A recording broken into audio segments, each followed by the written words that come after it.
Hello students, তো একটা নতুন এক্সপেরিমেন্ট নিয়ে এসেছি। আমি এখানে দেখাবো তোমাদেরকে যে কিভাবে আয়নিক কম্পাউন্ড যারা সলিড অবস্থায় থাকে তারা কিন্তু সলিড অবস্থায় থাকাকালীন কিন্তু কোনো তড়িৎ পরিবহন করে না। অর্থাৎ এই বাল্বটি কিন্তু এই অবস্থায় যদি আমি এখানে টাচ করাই তাহলে কিন্তু জ্বলছে না। এইবারে এই আয়নিক কম্পাউন্ডটাকে অর্থাৎ সোডিয়াম ক্লোরাইডটাকে যদি আমি এই সলিউশনের মধ্যে নিয়ে যাই, জলের মধ্যে যদি এটাকে আমি ডিজলভ করি, তাহলে দেখবো কি ওই সলিউশনে গিয়ে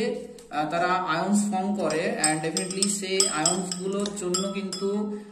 তড়িৎ পরিবহন করে সলিউশনটা, এবং সেটাই আমরা এখানে দেখবো কিভাবে এই যে বাল্বটি যদি জ্বলে ওঠে তাহলে আমরা বুঝতে পারবো যে এই সলিউশনের মধ্যে আয়ন্স আছে। এই তো জ্বলে উঠেছে, তাহলে আমরা এখানে কি বুঝতে পারছি যে